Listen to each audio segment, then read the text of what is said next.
এই হলো deadline communications private limited. আপনারা দেখছেন এক্সপ্রেস নিউজ, খবর নেয়, খবর দেয়।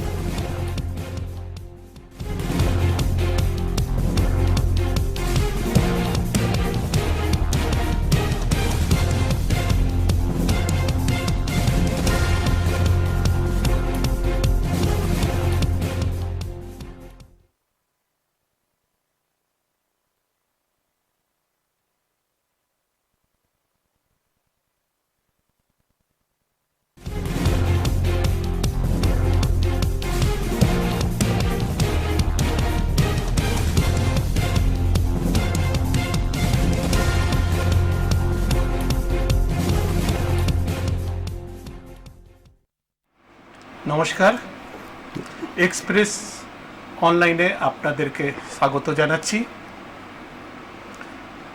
গত 8 তারিখে সদ্য প্রয়াত হয়েছেন বাংলার প্রাক্তন মুখ্যমন্ত্রী বুদ্ধদেব ভট্টাচার্য। বুদ্ধদেব ভট্টাচার্য শেষের দিকে নিজের পার্টির বিরুদ্ধেও গিয়ে শিল্পায়ন নিয়ে পার্টির মধ্যে এবং বাইরে রীতিমতন একটি লড়াই লড়ছিলেন।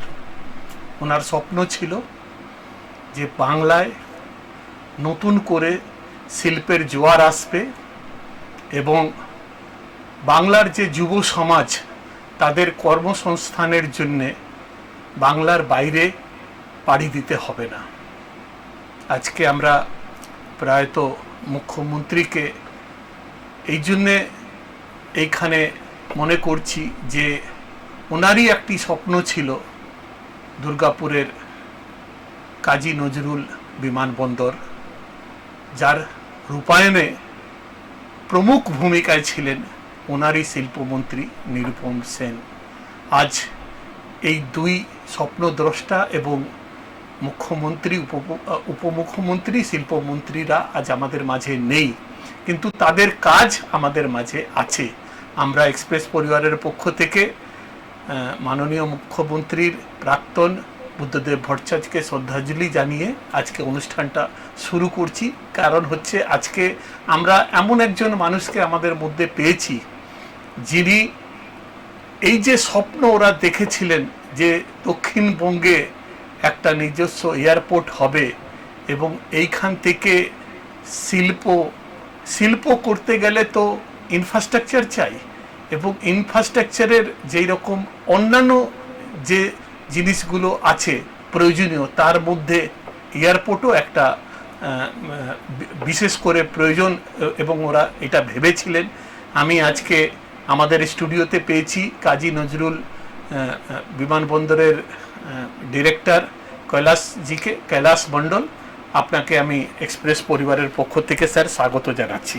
सर नमस्कार, बहुत बहुत धन्यवाद आपका और एक्सप्रेस परिवार के सभी सदस्यों का।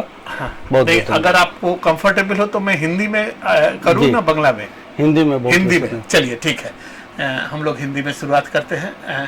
ऐसा है सर कि इंडस्ट्री अगर चाहिए तो इसके लिए इंफ्रास्ट्रक्चर चाहिए, ये मानना था हमारे प्राक्तन मुख्यमंत्री का, और आज के वर्तमान मुख्यमंत्री भी इसी तरफ जोड़ भी दे रही हैं। और आप देखिए कि पूरे पश्चिम बंगाल में एक कम्युनिकेशन का, एक रास्ते का एक जाल बिछ गया है, और जो पहले लोग सोच नहीं सकते थे ऐसे रास्ते, ऐसे रेल परिसेवा हो या आज को एयरपोर्ट का माध्यम से हो, इंफ्रास्ट्रक्चर एक बहुत जरूरी है।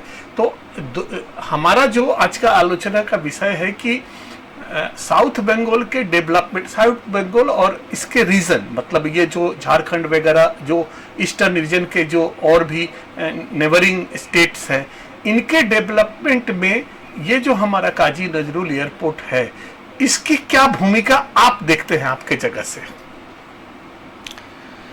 जी, काजी नजरुल इस्लाम एयरपोर्ट यह अपने आप में ही एक बहुत ही गौरवान्वित विषय है, क्योंकि जब हम यह काजी नजरुल इस्लाम एयरपोर्ट कहते हैं, यह भारत का प्रथम ग्रीनफील्ड प्राइवेट एयरपोर्ट है।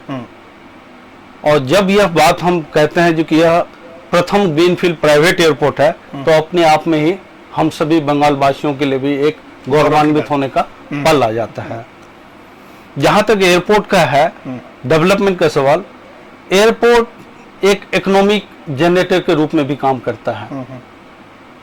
एयरपोर्ट केवल उड़ान के लिए, विमान आए विमान गए, केवल उसी के लिए नहीं है। जब किसी जगह एक एयरपोर्ट आ जाता है तो उसका ओवरऑल डेवलपमेंट होना शुरू हो जाता है। इसके बहुत सारे स्टेक होल्डर्स होते हैं। हर स्टेक होल्डर्स के जितने भी एम्प्लॉय होते हैं उनके आने जाने के लिए इंफ्रास्ट्रक्चर होता है। एयरपोर्ट का खुद का एक इंफ्रास्ट्रक्चर होता है। जितने भी अदर सर्विसेज हैं उनके इक्विपमेंट्स होते हैं। तो हर रूपेण अगर यदि आप देखेंगे तो एक एयरपोर्ट के आने से उस एरिया का समग्र विकास होना शुरू हो जाता है। मंडल जी, मैं एक सेकंड जरा अपने दर्शकों के लिए आपसे जानना चाहूंगा। आपने जैसे कहा कि ये भारतवर्ष का पहला ग्रीनफील्ड एयरपोर्ट, प्राइवेट एयरपोर्ट है। ये प्राइवेट एयरपोर्ट तो समझ में आता है, ये ग्रीनफील्ड की व्याख्या आप कैसे करेंगे? जी, ग्रीनफील्ड की व्याख्या इस व्यवहार में किया जाता है। बहुत सारे एयरपोर्ट ऐसे हैं जो पहले से बने हुए हैं और उसका फिर डेवलपमेंट किया जाता है। और बहुत ग्रीनफील्ड एयरपोर्ट स्पेशली जहां पे स्क्रैच लेवल से किसी भी चीज को खड़ा किया जाता है, फिर उसको लाइसेंसिंग किया जाता है, ऑपरेशनलाइज किया जाता है, उसको ग्रीनफील्ड एयरपोर्ट हम बोलते हैं। मतलब right from the scratch level, once you are constructing an airport, शून्य से जी, शून्य से लेकर शिखर तक का सफर, उसको ग्रीनफील्ड एयरपोर्ट हम बोलते हैं। तो ये मतलब ये जो एयरपोर्ट है, ये किस मायने में मतलब जो आपने कहा कि इसके साथ जो या इसके स्टेक होल्डर हैं या जिसके इसके साथ और भी जुड़े लोग हैं, तो आप यहाँ पर संभावनाएं क्या तलाश रहे हैं साउथ बंगाल के लिए? जैसे हम स्टेक होल्डर्स की बात करें, हमारा एक सबसे बड़ा stakeholder government of West Bengal का खुद WBIDC है। फिर पूरा विश्व का माना हुआ चांगी एयरपोर्ट इंटरनेशनल सिंगापुर है, और हमारे बहुत ही एस्टीम्ड ऑल भी इंडियन प्रोमोटर्स हैं। ये सभी स्टेक होल्डर्स हैं। जब ये काजी नजरुल इस्लाम एयरपोर्ट आ गया तो यहाँ से डायरेक्ट कनेक्टिविटी लोगों को जो ना एक सुविधा मिल गई। जब कनेक्टिविटी डायरेक्ट होती है, सुविधा मिल जाती है, तो आप जो है ना डायरेक्ट कनेक्ट हो जाते हैं बहुत से संदर्भ में, न कि केवल आने जाने के लिए, आपका कल्चरली भी संबंध हो जाता है। ओवरऑल जब हम डेवलपमेंट की बात करेंगे, दुर्गापुर के इन अराउंड में जैसे हमारा अभी विश्व का प्रख्यात शांति निकेतन है जो हेरिटेज के रूप में काम करता है। यहाँ से बाबा धाम 3 घंटे का सफर है। इसके अलावा तारापीठ है, मायापुर है, और भी इंडस्ट्री जितने हब हैं, टूरिज्म सर्किट की बात कर रहे हैं। हर रूप में मैं आपसे उस पर आ रहा हूं। पहले तो एक एक करके हम लोग जरा आलोचना, मतलब चूंकि दर्शकों को समझाना है, टेक्निकल तो हम लोग कर ही सकते हैं। आपसे मैंने ग्रीनफील्ड के बारे में जाना। मैं आपसे ये जानना चाहता हूं कि ये जो बंगाल एयरोपोलिस ने जब ये इसका स्थापना किया था, तब उसने स्लोगन दिया था, लिव, वर्क एंड फ्लाई, तीनों चीजों को शॉपिंग अंडर वन रूफ, एक जगह से आप रहिए भी, आप काम भी कीजिए और आप उड़िए भी। तो इन तीनों की व्याख्या अगर अलग अलग आपसे मांगा जाए तो आपका, चूंकि आप एयरपोर्ट के अथॉरिटी हैं, लेकिन वो चूंकि एक मॉडर्न शहर के तौर पर बसाया जा रहा है, आपका वो शहर जो बसना चाहिए था अभी तक, आपको क्या लगता है कि जिस गति में वहाँ डेवलपमेंट होना चाहिए था रहने के लिए, जिस तरह से लोगों को आना चाहिए था, वो टाउनशिप अभी तक बना है कि नहीं? दूसरा, अगर वो वहाँ इंडस्ट्री जो आने वाली थी या जिन लोगों ने जगह वहाँ लिया है, वो लोग अभी वहाँ उसको डेवलप कर रहे हैं कि नहीं? और फ्लाई के लिए जो कनेक्टिविटी आज की स्थिति क्या है, इन तीनों चीजों की व्याख्या एज ए डायरेक्टर आप किस रूप में करते हैं टोटल एक प्रोजेक्ट को लेकर? मैं ये जानना चाहता हूँ। ये जो ना एरोटोपोलिस कंसेप्ट था एक्चुअली बिगनिंग में, और अभी भी है, बंगाल एरोटोपोलिस प्रोजेक्ट लिमिटेड हमारी कंपनी का नाम ही है, जहाँ पे कि city in the airport and airport in the city का कंसेप्ट होता है। तो अभी हमारा एयरपोर्ट 650 एकड़ में बने हुए हैं। डेवलप किया, बाकी रिमेनिंग टाउनशिप का पार्ट है। टाउनशिप में पहले बहुत सारे कारक रहे होंगे, रीजन रहे होंगे, जिसकी वजह से जो डेवलपमेंट होनी चाहिए थी वो नहीं हो पाया। बीच में कोरोना का भी पेंडेमिक समय हुआ, जब इस उत्थान पे था जब हमारी एयरपोर्ट की और टाउनशिप की प्रोग्रेस होने वाली थी, उसी समय कोरोना हो गया। ओवरऑल सारे जगह इम्पैक्ट हो गया, ना कि केवल बंगाल एयरटॉपलिस प्रोजेक्ट का, पूरे ऑल ओवर वर्ल्ड का। लेकिन अभी जो आप देखेंगे, जब आप एयरपोर्ट जाएंगे, देखिए कनेक्टिविटी रोड कितनी अच्छी है। उसके बाद जितना भी वर्टिकल डेवलपमेंट्स हैं वो आ रहे हैं, हॉरिजॉन्टल डेवलपमेंट्स आ रहे हैं, बहुत सारे इंडस्ट्रीज आ गए हैं, बहुत सारे वेयर हाउसेस आप देखेंगे। तो इन जो लास्ट 3 साल के क्रम में यदि आप आएंगे तो काफी डेवलपमेंट हो रहा, बहुत सारे और प्लान डेवलपमेंट ऑलरेडी प्लानिंग में है। और इसका विशेष व्याख्या मैं विशेष रूप से नहीं कर पाऊंगा, क्योंकि मेरे वो कलीग हैं जो इस पार्ट को देखते हैं। मैं एयरपोर्ट का पार्ट को देखता हूँ, तो एयरपोर्ट के रिलेटेड हर चीज में देखा। चूंकि ये कॉन्सेप्ट था कि लीव वर्क एंड फ्लाई, तो एक्चुअली मतलब एयरपोर्ट के डेवलपमेंट कहीं ना कहीं इन दोनों चीजों से जुड़ा हुआ है। आलोचक ये कहते हैं सर कि वहां पर जिस तरीके से टाउनशिप को डेवलप करना चाहिए था और जो इंफ्रास्ट्रक्चर चाहिए था, मैंने बुनियादी जो चीजें चाहिए जैसे पानी वगैरह का भी वहां पर कुछ प्रॉब्लम है, ऐसा लोगों का मानना है। इसके अलावा जो लोग वहां पर शहर बसा रहे हैं उनके साथ कुछ एडीडीए का समस्या या डीएमसी के साथ, या चूंकि वे कॉरपोरेशन एरिया में आता है कि नहीं, उनकी कुछ लाइसेंसिंग का, इस तरह का कोई अगर प्रॉब्लम होता है तो मान लीजिए कि आप कैटर किसको करेंगे। आपके पास तो जो लोग वहां रहना चाहते थे और वहां काम करना चाहते थे, तो उनके ऊपर भी तो डेवलपमेंट बहुत सारा चीज मायने रखता है।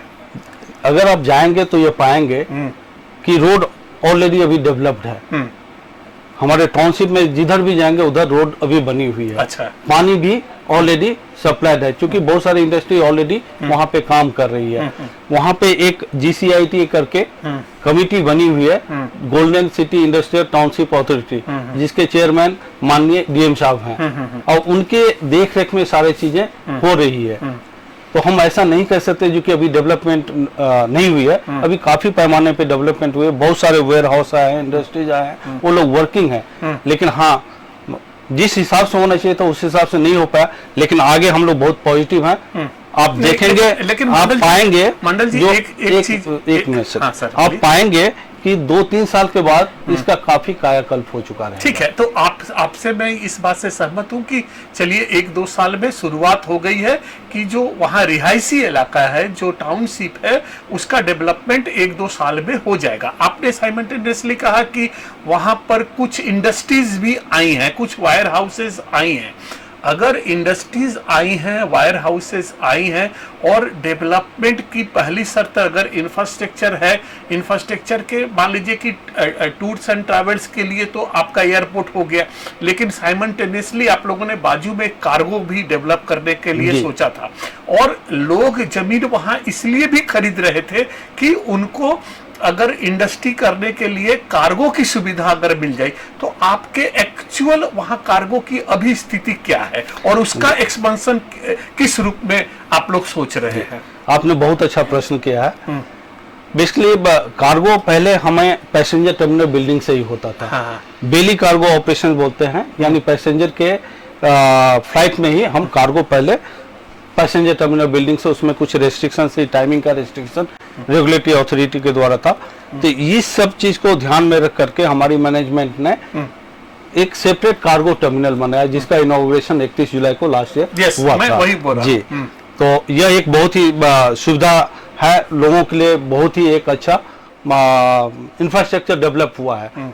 जहां तक कार्गो की है, अभी हम लोग कार्गो बेली कार्गो कर रहे हैं। बेली कार्गो ऑपरेशनल है, बहुत सारे हमारे इनकमिंग कार्गो हुए हैं, बहुत सारे आउट गोइंग कार्गो हुए हैं। और इसमें चूंकि कार्गो में फुल फ्लैश नहीं लेके जाते, उसमें सर्टेन लिमिटेशंस होती है पैसेंजर फ्लाइट हो करके। कभी आप जो ना 2 टन से लेकर के 5 टन तक का होता है। बीच में जो ना सारे एयरलाइंस को भी परेशानी थी। कुछ एयरलाइंस ऐसे थे जो लीज पे लिए गए थे एयरक्राफ्ट फॉरेन से, तो उन लोगों का कुछ रिस्ट्रिक्शन था। इस सब के बावजूद भी हमने जो पाया है, हमारा क्या कार्गो के लिए डेडिकेटेड कोई प्लेन सेवा अभी तक मैं आपको बता रहा हूँ। फिर तो अभी जो हम बेली कार्गो ऑपरेशन कर रहे हैं उसमें हम लोग ऑलमोस्ट 445 टन कार्गो इनकमिंग और आउटगोइंग किए हैं अभी, जब से कार्गो टर्मिनल बिल्डिंग इनॉग्रेशन हुआ तब से। इसमें बहुत तरह के कार्गो हैं। हमारी पूरी टीम जाकर के सब जगह हम लोग प्रमोशन किए हैं, बताए हैं जो कि हमारे यहाँ कार्गो की परिसेवा के लिए आप आए और इसको उपयोग करें। और इन फ्यूचर में हम ये पाएंगे, हम लोग कोशिश में हैं जो कि सेपरेट कार्गो फ्रेटर ऑपरेट करें, जिससे कि जैसे ब्लू डार्ट वगैरह करते जैसे हैं। ब्लू डार्ट है या और भी दूसरे अभी हैं, तो सेपरेट कार्गो फ्रेटर यदि ऑपरेट करेगी जिसकी की क्षमता आपको 20 टन से लेकर के 25 टन 30 टन तक की होती है पर प्लेन की, तो उसमें ये लेकर के जाने की नहीं, तो क्योंकि मैंने इसलिए मैं आपसे ये पूछ रहा हूँ क्योंकि अभी 2-3 डेवलपमेंट बड़े हो रहे हैं। एक तो यहाँ की ये टोटल जो रीजन है आपका डानकुनी से लेकर अंडाल तक ये फ्रेट कॉरिडोर रेलवे का बन रहा है, और रेलवे का ही एक गति योजना के तहत अंडाल के बख्तार नगर में एक सेपरेट, मतलब आप समझ लीजिए यार्ड बन रहा है जहाँ पर वायर हाउसेस के साथ वहाँ पर कार्गो उतारने की व्यवस्था हो रही है। मान लीजिए कि अगर जिन लोगों ने अपना वहाँ पर इंडस्ट्री लगा रहे हैं जो लोग, उनको अगर मतलब सेपरेटली अगर उनको कार्गो की व्यवस्था अगर हो जाए, ट्रांसपोर्टेशन की व्यवस्था अगर हो जाए, तो यहाँ वहाँ के जो इंडस्ट्रीज है वो भी फ्लरिश करेंगे और एडजेसेंट रीजन में भी जो है वो भी, तो उसकी जो मार्केटिंग या उसका जो ब्रांडिंग है वो आपके तरफ से दिखता नहीं है कि कार्गो के लिए आप लोग बहुत ज्यादा चिंतित हैं, ऐसा लगता नहीं है। क्योंकि ये इंडस्ट्रियल एरिया है, ऐसा लोगों का मानना है। तो आप इस पर क्या कहेंगे? नहीं, हम लोग बहुत ही पॉजिटिव हैं, हाँ, बहुत ही प्रयासरत हैं। मैंने बताया जिस हिसाब से डेवलपमेंट होना चाहिए था वो चीजें नहीं आ पाई, लेकिन प्रयास जो ना हमारे हाथों में है, हम प्रयासरत हैं और एक दिन जरूर इस चीज को हम पॉजिटिव सेंस में हैं जो कार्गो फ्रेटर यहाँ से जरूर ऑपरेट होगी और यहाँ की जो डिमांड है वो जरूर पूरा होगा सेपरेट कार्गो फ्रेटर के द्वारा। उसमें और भी जो इंफ्रास्ट्रक्चर है, हम लोग 10 एकड़ अभी जो ना रिजर्व किए हुए हैं, 2 एकड़ में हमारा कार्गो टर्मिनल अभी बना हुआ है और एक फ्यूचर प्लान के लिए 10 एकर्स तक हम उसको एक्सपेंड कर सकते हैं, कार्गो का कर सकते हैं एज ए मास्टर प्लानिंग है। उसी हिसाब से हम लोग सेपरेट कार्गो एक्सटेंड भी कर सकते हैं। बड़े फ्रेटर के लिए हमें बड़ा चाहिए तो वो भी हम कर सकते हैं। और इसमें जैसे कैलाश जी आपने एक बात कहा कि ये तो चूंकि हम लोग आलोचना कर रहे हैं, आपस में अपनी भी जानकारी में समृद्धि हो रही है। मैं ये जानना चाहता, आपने जैसे कहा कि हम लोगों का जिस तरह से डेवलपमेंट होना चाहिए था उस तरह से नहीं हुआ, लेकिन जो आपका टारगेट रीजन है, मान लीजिए कि यहाँ से कलकत्ता आज के डेट में कलकत्ता मतलब अगर नेताजी सुभाष चंद्र बोस एयरपोर्ट जाना हो तो किसी भी आदमी का जो रास्ते के हाल है 5 घंटे का हिसाब किताब है। और समझ लीजिए कि बर्दवान तक तो इधर हम लोग कैटर कर ही सकते हैं दुर्गापुर एयरपोर्ट से, और इधर पूरा समझ लीजिए कि पूरा गिरिडीह भागलपुर और इधर में पूरा इंटायर झारखंड अप टू आपका जमशेदपुर तक। मतलब आपका परिधि क्या है मार्केटिंग का? ये हमारा परिधि मार्केटिंग का है, अप टू पारसनाथ हम लोग जाते हैं। पारसनाथ जी, क्योंकि यहाँ पे जैन टूरिज्म का बहुत ही अच्छा स्कोप रहता है और वो लोग आते हैं, ग्रुप में आते हैं।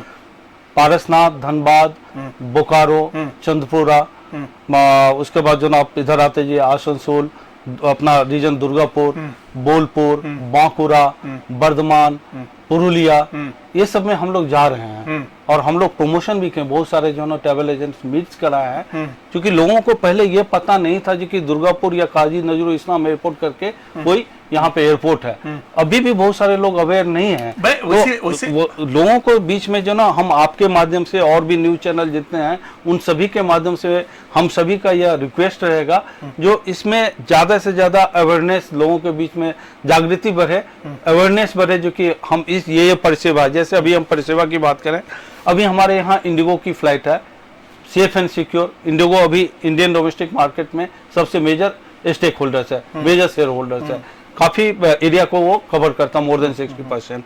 अभी इंडिगो की प्लेन जो मैक्सिमम 232 कैपेसिटी सीटर है, एयरबस 321, वो ऑपरेट करते हैं यहाँ से। बोइंग 737-900 पहले ऑपरेट करती थी स्पाइस जेट की, और अभी हम लोग 5 डेस्टिनेशन को डायरेक्ट करते हैं और एक डेस्टिनेशन को एक होपिंग फ्लाइट के द्वारा। जैसे आपको अभी डायरेक्ट कनेक्टिविटी आपको मुंबई की मिल रही है, चेन्नई की मिल रही है, बेंगलुरु की मिल रही है, हैदराबाद की मिल रही है, दिल्ली की मिल रही है। दिल्ली में हॉल्ट करके आप फर्दर अहमदाबाद जा सकते हैं। 40-45 मिनट की टेक्निकल हॉल्ट होती है। हम लोग बहुत आशान्वित हैं जब 30 तारीख से हमारी न्यू रूट और ऐड हो रहे हैं ATR फ्लाइट के द्वारा, इंडिगो ऐड कर रही है, जिसमें कि पहले दुर्गापुर से हम उड़ीसा की एक भी कनेक्टिविटी नहीं थी, और अभी 30 तारीख से भुवनेश्वर से फ्लाइट नई परिसेवा शुरू होगी ATR की, इंडिगो की, और वह सेवा भुवनेश्वर, दुर्गापुर, इसको पहले बागडोगरा, सिलीगुड़ी को कनेक्ट करेगी। वो सप्ताह में 4 दिन ऑपरेट करेगी। फिर आपको भुवनेश्वर, दुर्गापुर और गुवाहाटी 3 दिन करेगी। और इसमें ओवरऑल यदि आप डेवलपमेंट की बात करेंगे तो बहुत सारे, चाहे आप जो ना गुवाहाटी के देखिए, पहले लोगों की कनेक्टिविटी नहीं थी, वो कनेक्टिविटी मिल जाएगी। ट्रेन से भी जाना हो तो बर्धमान जाना पड़े या बोलपुर जाना पड़े, रिजर्वेशन भी बहुत कम मिलती थी, तो अब एटलीस्ट लोगों को डायरेक्ट सुविधा होगी और समय की बहुत विशेष बचत होगी। लेकिन मंडल जी, मैं आपसे दो चीज जानना चाहता हूँ। सॉरी, पहला तो चीज ये है कि अगर मान लीजिए कि आपके एयरपोर्ट के डेवलपमेंट की अगर बात हो तो एक तो हम लोग कार्गो से अर्निंग कर सकते हैं जी। दूसरा है, आपने कहा कि मतलब यहाँ पर फ्लाई करने का है, जो लोगों को जो यहाँ से परिसेवा मिल रही है, उस परिसेवा में बातचीत के क्रम में आपने पारसनाथ का बात कहा। चूंकि वो पारसनाथ और जमुई में जैन समुदाय का है, तो मेरे हिसाब से जो नाम आप गिना रहे हैं उससे बहुत ज्यादा जो है आपका फोकस वो पर्यटन पर है। नहीं, हम एक ओवरऑल तो चलिए, मैंने जैसे कहा कि इस वहाँ ग्रीनफील्ड एयरपोर्ट का कॉन्सेप्ट ही था कि यहाँ रहिए, धंधा कीजिए और यहाँ से उड़िए, एक कॉन्सेप्ट तो उसका था। उसके अलावा जो मेजर चीज है वो है आपका क्या नाम है कि पर्यटन पर है। तो पर्यटन के दृष्टिकोण से आपने बागडोगरा को जोड़ा, बिजनेस के दृष्टिकोण से भी आपने बागडोगरा को जोड़ा, क्योंकि वो सिलीगुड़ी कॉरिडोर है, ठीक है। भुवनेश्वर एक बहुत अच्छी जगह है, क्योंकि बंगाली के लिए वो सबसे बड़ा है पुरी, और क्या नाम है कि ये उनके लिए मतलब एक समझ लीजिए कि हॉलीडे डेस्टिनेशन में सबसे बेस्ट होता है। लेकिन आप लोगों ने इसके साथ, जैसे जैन समुदाय का है, तो जैन वाले लोग बहुत ज्यादा मतलब अहमदाबाद के अलावा भी बॉम्बे और अहमदाबाद के बीच में उनकी संख्या बहुत है। जैसे एक बहुत पोटेंशियल जगह है सूरत, जिसके बारे में आपसे हमारी बात होती रहती है। वन ड्रॉप फ्लाइट वहां पर भी नहीं है, मतलब कुछ उसकी कनेक्टिविटी का प्रॉब्लम है। गोवा के लिए क्या आप लोग सोच रहे हैं? और इधर में आप समझ लीजिए कि लखनऊ, और जैसे कि आपने एक जयपुर का और पटना का फ्लाइट आपने डिक्लेयर किया था, लेकिन वो बंद कर दिया, उसकी क्या स्थिति है, जरा इसकी व्याख्या कर देते। देखिए, अभी जितने भी एयरलाइंस हैं सभी के पास एरोप्लेन की कमी है, एयरक्राफ्ट की कमी है, जिसके डिफरेंट उनके खुद के कारण है। हम लोग केवल यहाँ ही नहीं, कोलकाता में सर्वे कराए, भुवनेश्वर, रांची में सर्वे करवाए, बागडोगरा में भी जो ना हमारे पास सर्वे डाटा है, इवन दो आसनसोल, दुर्गापुर, इस जगह का भी सर्वे हम लोग किया है। और हम लोगों को जो ना कैचमेंट का, पैसेंजर का डिटेल हमें मिला, और हमने एयरलाइंस को अप्रोच किया जो इतनी पैसेंजर डिमांड है। अब अभी एयरलाइंस चाह करके भी उस डेस्टिनेशन को कनेक्ट नहीं कर पा रहे हैं, क्योंकि उनके पास एयरक्राफ्ट की रियल में कमी है। नहीं, लेकिन पूरा पूर्वांचल आप एक चीज समझ सकते हैं कि ये जो आपका है, मतलब ये जो जहां पर लोकेशन है, यहाँ पर ये एडजेसेंट टू झारखंड और बिहार के बॉर्डर के इलाका कहा जाता है आपका ये अंचल, आसनसोल दुर्गापुर रीजन। चूंकि हाईली इंडस्ट्रियल एरिया है, तो यहाँ पर बाहर के लोग, इस अंचल के लोग बहुत ज्यादा है। आपने नॉर्थ ईस्ट को जिस तरीके से जोड़ा, मान ले नॉर्थ को जिस तरीके से जोड़ा बंगाल का, ये सराहनीय है। उड़ीसा को भी जोड़ा, ये भी बहुत अच्छी बात है पर्यटन के दृष्टिकोण से। लेकिन मतलब पूर्वांचल में जैसे लखनऊ हुआ, गोरखपुर हुआ, या फिर पटना हुआ, इधर में आपका बॉम्बे की आपकी फ्लाइट है लेकिन उसको अगर गोवा तक एक्सटेंड हो जाता तो यहाँ के लोगों को मतलब जितनी परेशानी, मान लीजिए हम लोगों की सूरत में ऑफिस है तो आप समझ लीजिए कि आपके यहाँ से अगर हम बॉम्बे पहुँचते हैं तो वहाँ से 4 से 4.5-5 घंटे का रास्ता फिर सूरत का हो जाता है। तो इसका कुछ रास्ता निकल सकता है कि नहीं सर? ये सारे जो डेस्टिनेशन की आप बात किए हैं, हमने ऑलरेडी सर्वे डाटा में उस डेस्टिनेशन को पाया है। और देखिए एयरलाइंस का जो ना ऑपरेटिंग एक कॉस्ट होता है, अगर यदि रिक्वायर्ड नंबर ऑफ पैसेंजर नहीं मिलेंगे तो अल्टीमेटली क्या होगा, एयरलाइन को नुकसान होगा और फिर ऑपरेशन एक बार चला करके फिर उसे बंद करनी पड़ेगी। जैसे गुवाहाटी का हो गया। नहीं, गुवाहाटी केवल उसकी वजह से नहीं थे, क्योंकि स्पाइस के अपने रीजन थे, वो उनके टाइम टेबल उतने अच्छे नहीं रहते थे, फ्रीक्वेंट कैंसिलेशन होता था, डिले होता था, वो नॉर्मल पैसेंजर को लाइक नहीं है। तो यह एक मुख्य कारण था स्पाइस जेट का गुवाहाटी का। लेकिन ये चीजें इसके साथ नहीं होगी, इंडिगो के साथ नहीं होगी, क्योंकि उनकी ऑन टाइम परफॉर्मेंस बहुत अच्छी रहती है, डिले बहुत ही नेग्लिजिबल होती है, कैंसिलेशन भी बहुत नेग्लिजिबल होती है।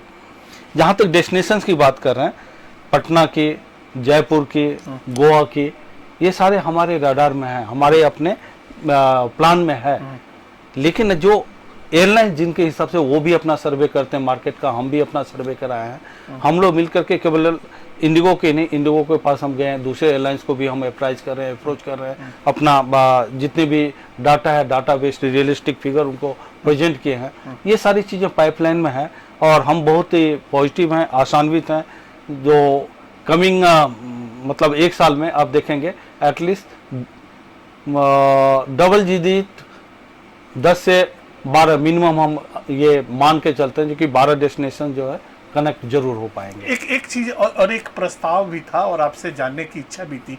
ये तो हम लोगों का 2 टायर सिटी कहा जाता है ना, एरोप्लेन एयर 2 टायर 3 टायर जिसको भी 2 टायर 3 टायर सिटी के तौर पर अगर एयरलाइंस कंपनियां हम लोगों को ट्रीट करती है तो यहाँ पर जो संभावनाएं आप बोल रहे हैं, तो इसके लिए अभी देखिए एक दिक्कत क्या है। मतलब एक ऐसा है कि आप दिल्ली की जो फ्लाइट है, मान लीजिए कि वो 4 बजे की शाम की है। अगर कोई व्यक्ति अगर आज दिल्ली जाए और सोचे कि मैं काम करके शाम को लौट जाऊं, तो ये संभव नहीं है, क्योंकि उसको रात को होटल में रुकना है और उसका एक कॉस्टिंग अलग पड़ता है। यही फ्लाइट अगर सुबह में, जैसे एयर इंडिया की चलती थी, अगर यही फ्लाइट सुबह में टाइमिंग हो जाए तो पूरा वर्ल्ड कनेक्टेड हो जाए। आप इसके लिए क्यों नहीं प्रयास कर रहे हैं? और सेकंड, जो मान लीजिए कि एकमात्र आपके पास प्लेयर इंडिगो है, उसके लेकर कॉस्ट का भी एक प्रॉब्लम होता है।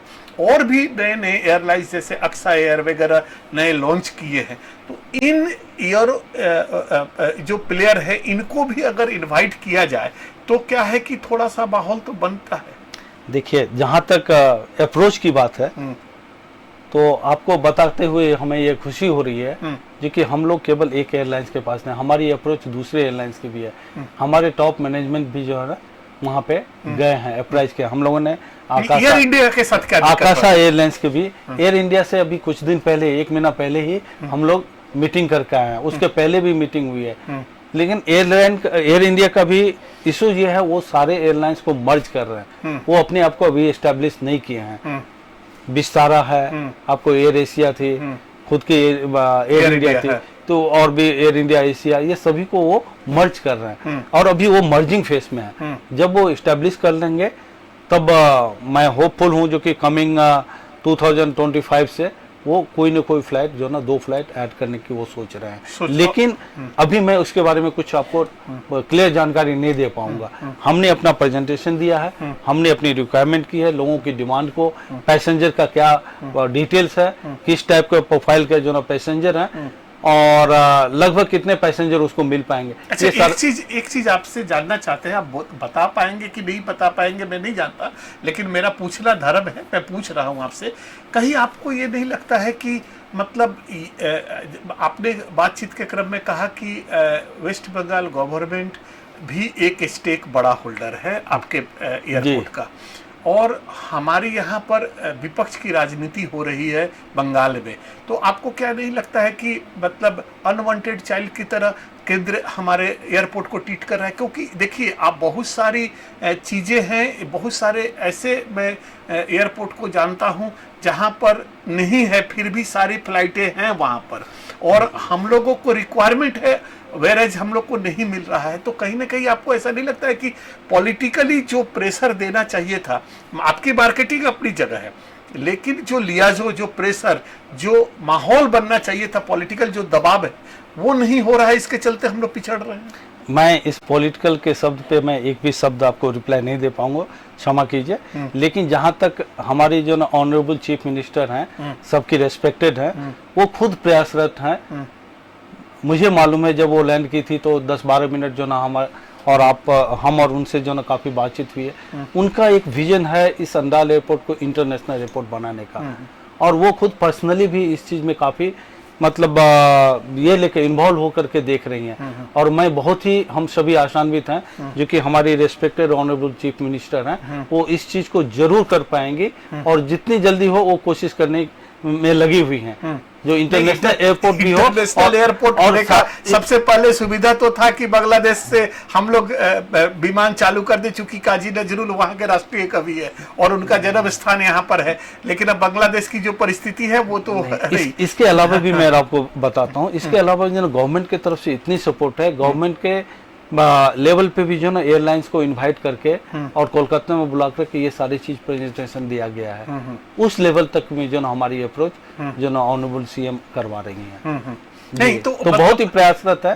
हम बहुत ही आशान्वित हैं जो 2025 में कम से कम 2 और नए डेस्टिनेशन ऐड होंगे। नहीं, लेकिन मेरा वो सवाल रह गया कि अगर जो वर्तमान समस्या, नहीं मैं पॉलिटिकल में नहीं जा रहा हूँ, जो वर्तमान समस्या है उसका रास्ता बहुत आसानी से ऐसा हो सकता है कि दुर्गापुर से किसी भी मेट्रो शहर को अगर हम early in the morning connect कर दे तो वहां से पूरा इंडिया, पूरा वर्ल्ड कनेक्ट हो सकता है। ये चूंकि 2 टायर सिटी और 3 टायर सिटी है, इसलिए सौतेला व्यवहार हम लोग के साथ हो रहा है। इस पर कोई इमीडिएट, अगर मान लीजिए कि अगर हमको सूरत ही जाना है तो दिल्ली से 10 फ्लाइट है, हम दिल्ली से जा सकते हैं। हम अगर मुंबई से अगर हम सुबह में अगर हमारी फ्लाइट जैसे है वहां से भी कनेक्टिविटी होता है, लेकिन दिल्ली अगर जुड़ जाए तो पूरा वर्ल्ड जुड़ जाए। तो ये फ्लाइट सुबह में कुछ करने की व्यवस्था नहीं। सुबह की ऑलरेडी अभी रिसेंटली जो ना विजिट हुई थी, हाँ। उसमें भी हम लोगों ने स्लॉट का प्रॉब्लम है क्या वहाँ? दिल्ली नेशनल कैपिटल है, आपको पता है, और अभी टर्मिनल 1 में भी मिसहैप हुए थे, आपको पता है ये सब चीज को। वहां पे स्लॉट की वास्तव में कमी है, लेकिन स्लॉट एक्सपेंशन के ऊपर मेगा वे में सारे एयरपोर्ट पे काम कर रहे हैं। तो वो जौहर एयरपोर्ट जो बन रहा है वो क्या है? तो वो नोएडा में जो नया नोएडा वर्ल्ड का जो सबसे बड़ा एयरपोर्ट बन रहा है सुनने में, नोएडा इंटरनेशनल एयरपोर्ट कंपनी जो ना जेवर एयरपोर्ट, जेवर, वो कब से चालू हो रहा है? तो सबसे पहले मैं आपको दिल्ली वाली बात बोल दूं, हमारी प्रयास ऑलरेडी इस पे है जो कि दिल्ली की मॉर्निंग की एक कनेक्टिविटी हो। हाँ, बस तो और इसमें आपको मैंने पहले बताया भी था, हम लोग जो ना सभी को ये दिए हुए हैं, सारे एयरलाइन से हमारा जो ना रिक्वेस्ट किया हुआ है, अप्राइज किया हुआ है, और संभवतया देखिए जब दिल्ली वाले स्लॉट दे देंगे तो हमें वो जरूर मिल जाएगा। क्योंकि दिल्ली की अगर सुबह की एक फ्लाइट हो जाती है तो पूरा देश ऑटोमेटिक कनेक्टेड हो जाएगा और लोगों को थोड़ी राहत हो जाएगी। मतलब दिल्ली और जयपुर हमारी जो ना अपने रडार में सबसे टॉप प्रायोरिटी पे है। दिल्ली की कनेक्टिविटी हो जिसकी एक्सटेंशन जयपुर तक हो। इसके अलावा भी जो और डेस्टिनेशन आपने बोला उसको भी हम लोग प्रयासरत हैं। पटना होते हुए लखनऊ या गोरखपुर हो जाए तो फिर पूरा एकदम अपना रीजन डेवलप हो जाएगा। देश ही इतना ही नहीं, हम जो ना एयरपोर्ट पे और भी हमारे एयरपोर्ट की मास्टर प्लानिंग आपको देख करके ही होगा जो कि कितने अच्छे से प्लानिंग की हुई है। जो अभी हमारी रनवे की जो ना कैपेसिटी है और हमारा एयरपोर्ट अराइवल रेट है वो हम 4 अराइवल और 2 डिपार्चर जो हम कर सकते हैं 1 घंटे में। ATR आपका वो पूरा टोटल वो जो एयरक्राफ्ट के मूवमेंट की मैं बात कर रहा हूँ अभी, मतलब एयरक्राफ्ट टाइप की नहीं बात कर रहा हूँ। 1 घंटे में हमारी airport arrival rate declare notified है जो 4 अराइवल और 2 डिपार्चर हम कर सकते हैं। और अभी पूरे 10 घंटे के हमारे वॉच में किसी दिन हमारे पास 10 घंटे है, किसी दिन 8 घंटे है, किसी दिन 6 घंटे है। तो इसमें हम टोटल जो ना या तो 5 करते हैं या 4 करते हैं या किसी दिन 3 करते हैं। तो अभी जो हमारी एयरपोर्ट इंफ्रास्ट्रक्चर है वो अंडर यूटिलाइज है। हम लोग अब मैं वही देखिएगा कह रहा हूँ, हाँ। वहाँ तो ऑलमोस्ट 144 मूवमेंट हम एयरक्राफ्ट को इस प्रेजेंट इंफ्रास्ट्रक्चर में हम कर सकते हैं। फर्दर हमारी जो ना रात के डेवलपमेंट, लैंडिंग में कोई प्रॉब्लम? हमारे पास जो ना, यदि आप कोलकाता की बात करते हैं और दूसरे एयरपोर्ट की बात करते हैं, मुझे बताते हुए बहुत ही हर्ष हो रहा, खुशी हो रहा, जो हमारा एयरपोर्ट काजी नजरुल इस्लाम एयरपोर्ट में सारी सुविधाएं हैं। जो डीजीसीए का लाइसेंस है, all weather operation day and night अच्छा। विथ कैटेगरी 1 ILS फैसिलिटी, अच्छा। जिसमें कि आपकी विजिबिलिटी 800 मीटर तक है, या रनवे विजुअल रेंज जो रनवे पे पायलट को दिख सकता है लाइट या मार्किंग, वो 550 मीटर है तो भी लैंड कर सकता है। अच्छा। हम लोग बियॉन्ड भी जाते हैं, बियॉन्ड इन द सेंस जब देवघर की फ्लाइटें चल रही थी तो करीब 8 से 9 बार देवघर के जो फ्लाइट डाइवर्ट होकर के हमारे यहाँ आए, दुर्गापुर में लैंड किए, जबकि ये एज एन एयरपोर्ट ऑपरेटर हमारा काम नहीं है, फिर भी हमारी पूरी टीम पैसेंजर को कैसे हम सुविधा दे सकें, सभी जो एक बेसिक नीड्स होती है डाइवर्जन के बाद वो लैंड किए, सभी को जो बेसिक है वाटर की, टी, स्नैक्स, इन्फेंट के लिए आपको मिल्क अरेंजमेंट करना, डिस्ट्रिक्ट अथॉरिटी से लाइज करके वो बसेस को जो ना उनका अरेंज करवा देना, ये 8-9 बार हम लोग के हैं और हम लोग हमेशा इस चीज को रहते हैं। हमारा एयरपोर्ट में फर्दर प्रोग्राम है MRO के लिए भी, फ्लाइंग ट्रेनिंग स्कूल के लिए भी, और चीजें लाइनअप है। इवन दो जब रनवे एक्सपेंशन हो जाएगा, बड़े एयरक्राफ्ट को भी हम लोग कर सकते हैं, उसके लिए भी हमारे पास लैंड ऑलरेडी है। 515 मीटर हम और एक्सपेंड कर सकते हैं रनवे को। अच्छा। तो ये सारे, इवन तो हमारे PTB का एक्सपेंशन हो सकता है, ये सब चीज के लिए सारी चीजें लैंड ऑलरेडी ईयर मार्क्ड है और अवेलेबल है। नहीं तो चूंकि आप वहां पर कर रहे हैं तो आपको ग्रोथ का परसेंटेज क्या दिख रहा है? ग्रोथ का परसेंटेज जैसे मैं बताऊं, हमारे जो ना 1 साल पहले की बात कर रहा हूं, उससे पहले जो ना लगभग जो ना 3 लाख पैसेंजर नहीं थे, लेकिन लास्ट ईयर में 5 लाख लगभग 21,000 पैसेंजर जो ना हम लोग हैंडल किए हैं। इस बार हमारी उम्मीद है या तो सेम या उससे थोड़ी सी ऊपर जरूर जाएंगे, 6 लाख तक का हमारा एस्टिमेशन है, और डे बाय डे ये हाई मोड में, इंक्रीज मोड में ही जाएगा। नहीं, लेकिन आपने अभी इंफ्रास्ट्रक्चर की बात की और अपने परिसेवा की बात की, लेकिन एक छोटी सी बरसात में आपका एयरपोर्ट डूब गया। नहीं, ये केवल एयरपोर्ट की नहीं, आपको मैं यहाँ पे एक टूर एग्जाम्पल, मतलब कारण क्या है? मैं बता रहा हूँ। हमारे यहाँ लास्ट 2021 में रिकॉर्डेड IMD का डाटा है, आसनसोल में 470 प्लस जो ना बारिश MM हुआ था, और उसमें भी जो ना हमारे परिसेवा बंद नहीं हुई, फ्लाइट चालू रही। इस बार के कुछ दूसरे नेचुरल कैलेमिटीज थे, जिसमें कि 3 मेजर रीजन थे।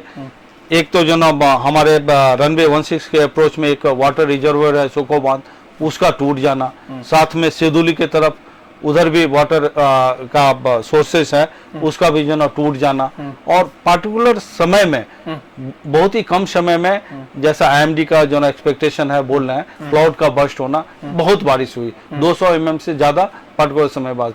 ये सभी मिल करके, जहां तक जो ना हमारे छोटे, हम तो बड़े एयरपोर्ट की बात कर रहे हैं, दिल्ली एयरपोर्ट में जो ना बारिश के पूरा पानी घुसा, दुबई में घुसा, चेन्नई में घुसा, नेचुरल कैलेमिटी के आगे में हम लोग टोटली नील हो जाते हैं। लेकिन हाँ, हमारी यह प्रयास अब जरूर है जो कि वो चीजें नहीं हो। डिस्ट्रिक्ट अथॉरिटी और गवर्नमेंट ऑफ वेस्ट बंगाल पूरे सभी इस सब चीज के ऊपर हम लोग जो ना फोकस करेंगे, और टीम वगैरह जो ना शायद वो बनाएंगे, कुछ ना कुछ सॉलिड होगा। एक चीज आपसे और जानना था, जैसे मान लीजिए कि एयरपोर्ट पर फ्लाइट की तो संख्या धीरे धीरे बढ़ रही है, अभी तो नया 30 तारीख से 2 नए डेस्टिनेशन में आप लोग ऑपरेट भी कर रहे हैं, जाहिर सी बात है कि पैसेंजर्स की संख्या बढ़ रही है, लेकिन बुनियादी तौर पर 2-3 चीज़ें आपके वहाँ पर जो एज ए फ्लायर हम लोगों को तकलीफ हो रहा है, वो ये हो रहा है कि काजी नजरुल एयरपोर्ट पर वही आदमी जा सकता है जिसके पास अपना चौपाया वाहन हो, बहुत ज़्यादा सहूलियत से,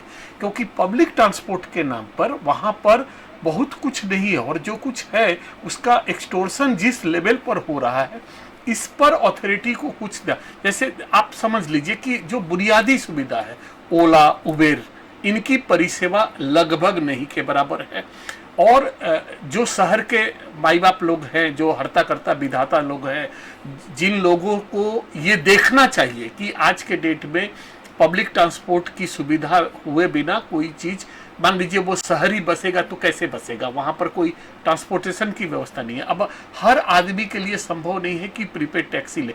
जैसे मान लीजिए कि कोई आदमी सूरत से आ रहा है और उसको पारसनाथ जाना है, तो उसके लिए भी तो कम से कम ये ओला उबेर की व्यवस्था होनी चाहिए, ताकि वो कम पैसे में, या उसको ऐसा लगे कि मैं ठगा हुआ नहीं हूँ। प्रीपेड टैक्सी वाले क्या है कि कभी कभी अपने मतलब उसका भी अपने हिसाब से पैसे ले रहे हैं।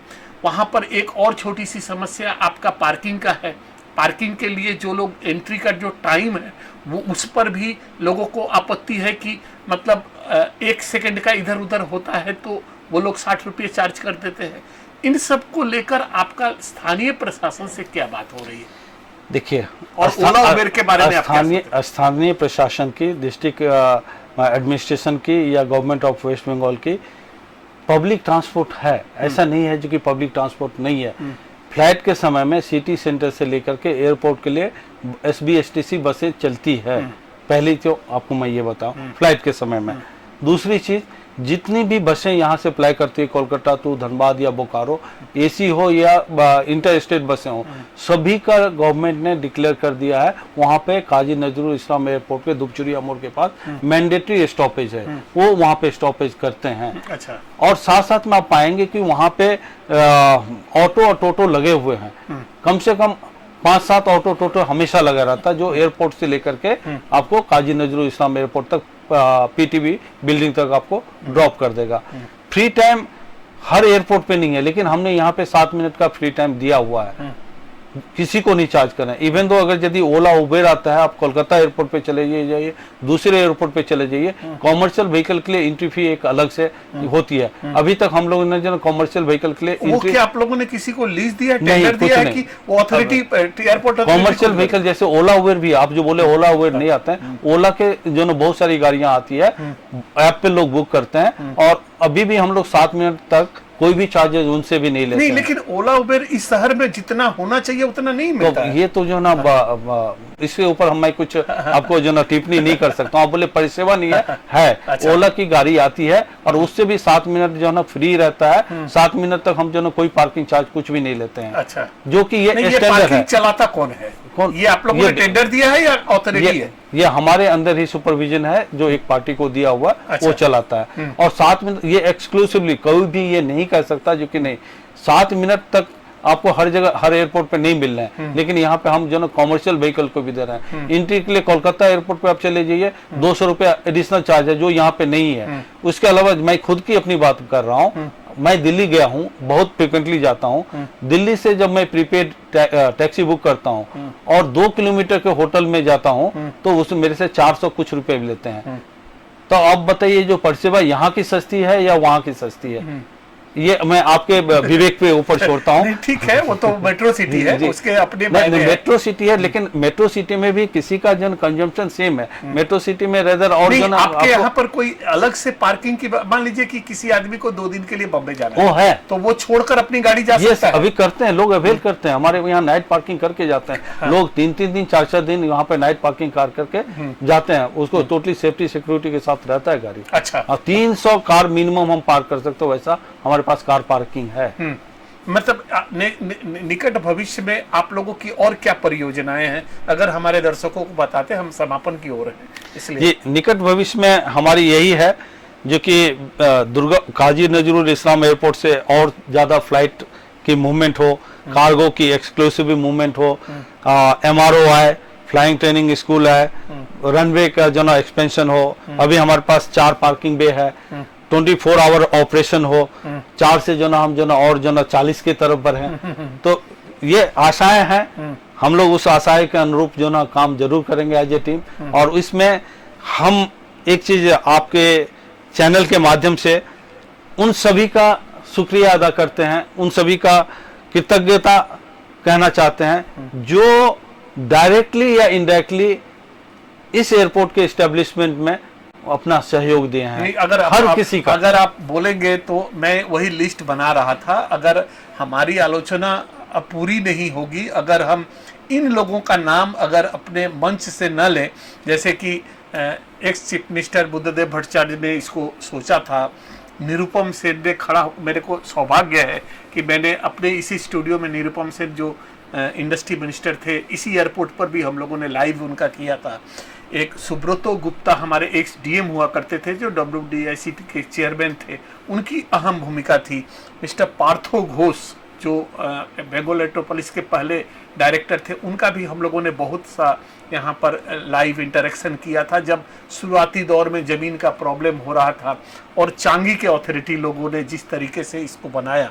तो कुल मिलाकर और सब सर्वोपरि पश्चिम बंगाल के माननीय मुख्यमंत्री ने जिस तरीके से अपना स्टेक बढ़ाया और जिस तरीके से आज के डेट में रास्ते वगैरह का जो डेवलपमेंट हो रहा है, तो सबके सम्मिलित प्रयास से आज या इस रीजन को एक बेहतरीन एयरपोर्ट मिला है, इसमें कोई दो मत नहीं है।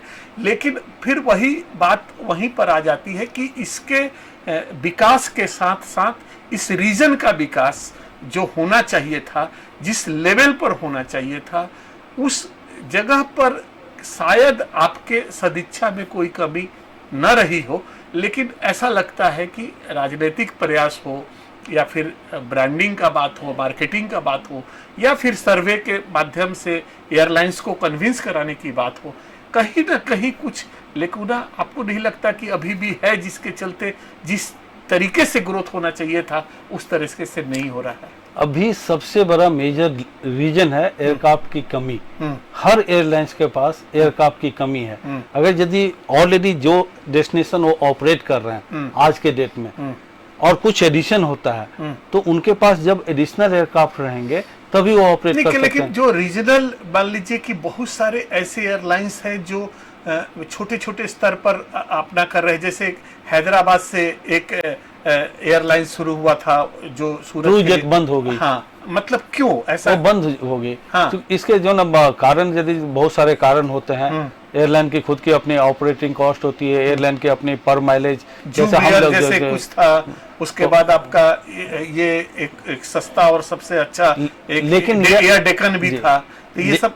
लेकिन अभी एक जो ना बहुत ही मतलब पॉजिटिव साइड ये है, एयर इंडिया भी इतने सारे एयरक्राफ्ट का ऑर्डर किया है, इंडिगो ने भी एयरक्राफ्ट का ऑर्डर किया है, ने तो बहुत सारे किया है, और इवन दो आकाशा भी लाइन में है, पाइपलाइन में है। तो हम निकट भविष्य में, निधन के बाद भी आकाशा अच्छा कर रहा है, तो निकट भविष्य में हम पाएंगे जो कि हमारे इसकी क्या परिस्थिति है। अभी विशेष इस पे मैं प्रकाश नहीं डाल सकता हूँ। अच्छा। बोल नहीं जा सकता हूँ स्पाइस की।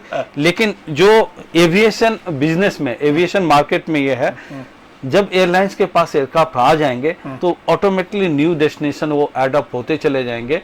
और यहाँ से हम जो ना आशान्वित हैं, जो बेस फ्लाइट भी यानी अर्ली मॉर्निंग की फ्लाइट भी लोग नाइट में एयरक्राफ्ट में आकर के पार्क करेंगे, और सुबह जो ना एज ए बेस फ्लाइट यहाँ से स्टार्टअप होगी। हैंगर वगैरह की व्यवस्था तो है, हैंगर नहीं भी है तो भी जो ना बेस फ्लाइट के लिए हैंगर की कोई जरूरत नहीं होती है। अच्छा। तो निकट भविष्य में जितने भी हैं सबकी अपनी अपनी क्या है, पार्किंग कैपेसिटी फुल होने वाली है।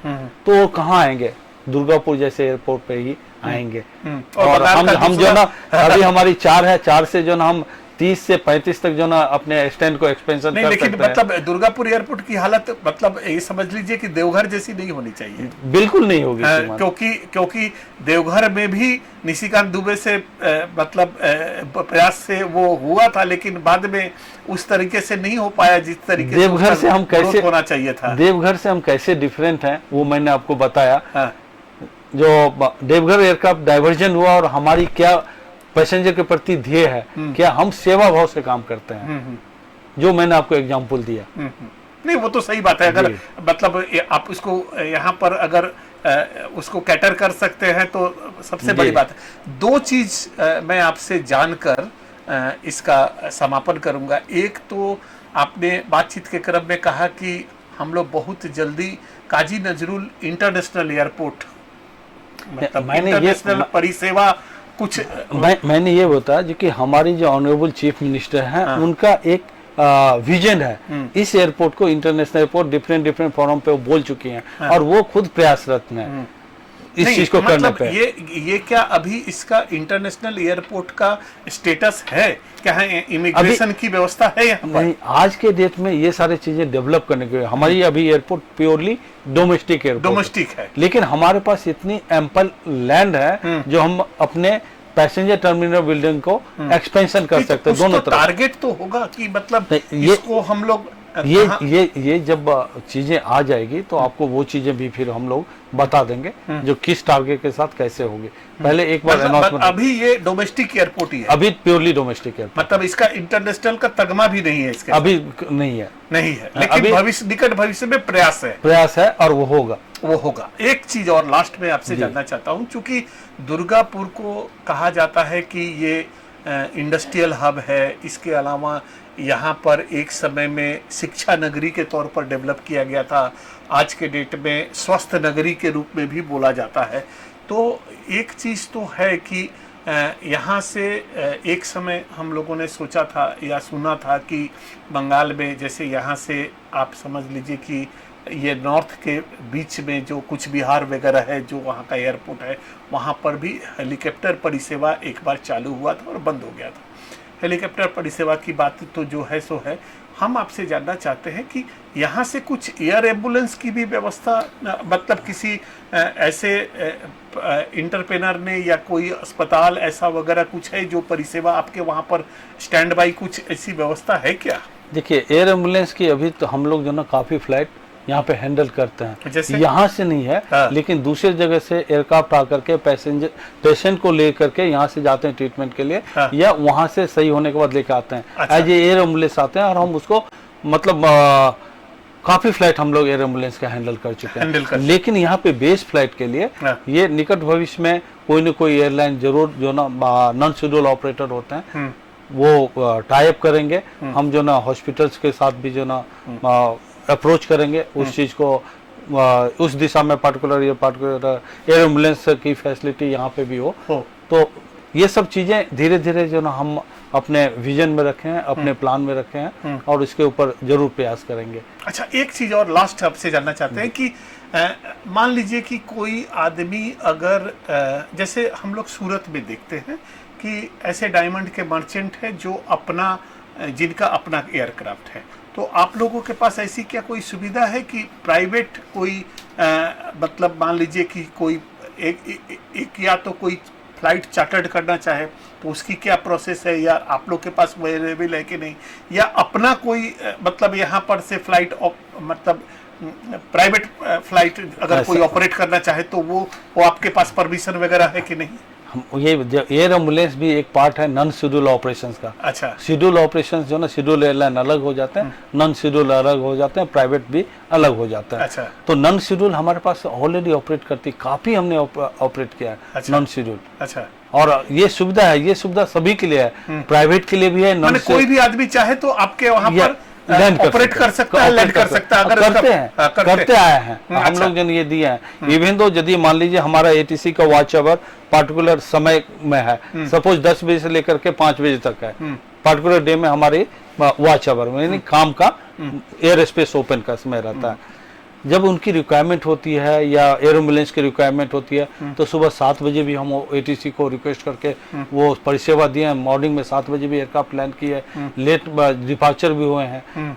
हमारे पास चूंकि सब सुविधा है, अच्छा, लेट नाइट में भी डे एंड नाइट फैसिलिटी है, तो इसमें कोई भी दिक्कत वाली बात नहीं है, हम वो परिपूर्ण है। और जो आपने बोला था यहाँ पे वास्तव में जो ना, इसके साथ साथ मैं रिलेट करता हूँ जो मुझे सुनने में आ रही है, फ्यूचर में आपको सेल का मेगा एक्सपेंशन होने जा रहा, बर्नपुर का भी मेगा एक्सपेंशन होगा, सही बात है जी, साथ में कुछ डीवीसी का भी। तो ये जब इंडस्ट्रियल हब बढ़ेगा तो ऑटोमेटिकली जब रिक्वायरमेंट बढ़ती जाएगी तो दूसरी तरफ से भी रिक्वायरमेंट को फुलफिल करने के लिए हम लोग प्रयास करेंगे और देखेंगे जो कि ओवरऑल हमारे इस शहर का, आसपास के शहर का अच्छा डेवलपमेंट होगा। टूरिज्म की तरह से एनआईटी है, वो अपने आप में भी, आईआईटी धनबाद, वो भी, उड़ीसा में हम गए केआईटी, तो उधर के बच्चे यहाँ पढ़ते हैं, इधर के बच्चे केआईटी में पढ़ते हैं। तो ओवरऑल जो डेवलपमेंट होगा वो जरूर होगा फ्यूचर में और बहुत अच्छा होगा। जो मैं शमशाबाद की एक एग्जांपल लास्ट में लेना चाहूंगा, मैं तो जो ना तीनों में काम किया हूँ, पीपीपी मॉडल में, पब्लिक प्राइवेट पार्टनरशिप में, स्टेट गवर्नमेंट में भी और प्राइवेट में भी। जो मेरा एक्सपीरियंस है, एक एयरपोर्ट आने के बाद जो ना सिटी का कायाकल्प कैसे बदल जाता है, शमशाबाद का मैं जो ना लाइव एग्जांपल देना चाहूँगा। वहाँ पे जब मैं गया था तब यह एक गांव के जैसा था, कुछ भी उतने नहीं थे। लेकिन आज के शमशाबाद आप जाके देखिए, 2008 में वो ऑपरेशन हुआ था। हम उसके पार तो मतलब एट पार नहीं कर सकते, क्योंकि वो अपने आप में हैदराबाद एक पहले से जो ना एस्टेब्लिश्ड वेल एयरपोर्ट था। लेकिन हमारी प्रयास यही रहेगी जो कि इस पर्टिकुलर एरिया के लिए हर जगह की कनेक्टिविटी हो, डे एंड नाइट हमारी जो ना ऑपरेशन हो, 24 घंटे ऑपरेशन हो। मैं भी बहुत आशान्वित हूँ और इस सब में सभी के सहयोग की जरूरत है। सभी से मेरी यह आग्रह है, हाथ जोड़ करके अपेक्षा है, रिक्वेस्ट है, आप सभी अपना योगदान यूं ही दें और एक दिन हम अपने इस शहर को, इस एयरपोर्ट को अच्छे से एस्टेब्लिश करेंगे, आप सभी के सहयोग से और मैनेजमेंट के डायरेक्शन से। नमस्कार, बहुत बहुत धन्यवाद। धन्यवाद बोलकर मैं आपको छोटा नहीं करूंगा, क्योंकि हमारी एक रिक्वेस्ट पर आप जिस तरीके से आए, और हम लोग चाहते थे कि राजनीतिज्ञों के साथ हमेशा इंटरव्यू इंटरेक्शन होते रहता है, लेकिन अपने शहर में इतना बढ़िया एक एयरपोर्ट है और इसका फायदा जो है, हम लोग तो भुक्तभोगी, हम लोग तो देखते हैं कि आज के डेट में हम सोच सकते हैं कि 2 घंटे में हम मुंबई पहुंच सकते हैं, 2 घंटे में हम दिल्ली पहुंच सकते हैं। और ये 2 घंटे तो हमको क्या नाम है कि वहाँ एयरपोर्ट में वेटिंग करने के लिए लगता था कलकत्ते में। तो ये सुविधा है। मैं दुर्गापुर के लोगों की ओर से और अपनी ओर से आपका आभार मानता हूँ, क्योंकि आपने इतने कम समय में आए, और इस उम्मीद और विश्वास के साथ कि 2007 में जो पार्थो घोष वगैरह लोगों ने जो सोचा था और 2015 में जो ये इनागोरेट हुआ हमारे मुख्यमंत्री के हाथों से, और जो इसका नाम दिया गया है काजी नजरुल के नाम पर है, जो चुरुलिया में, जिनका जो बांग्लादेश के राष्ट्रीय कवि भी रहे। और ऐसे इसका जिस तरीके से डेवलपमेंट हो रहा है, निकट भविष्य में पूरा देश इस एयरपोर्ट के साथ जुड़ेगा, और जब देश जुड़ेगा तो व्यवसाय और बाकी सहूलियतें आएंगी और समृद्धि का एक नया मार्ग ये एयरपोर्ट के माध्यम से हम लोग पाएंगे। इस उम्मीद के साथ आपको एक बार पुनः धन्यवाद देते हुए नमस्कार। कार्यक्रम हम लोग यही समाप्त करते हैं। Thank you.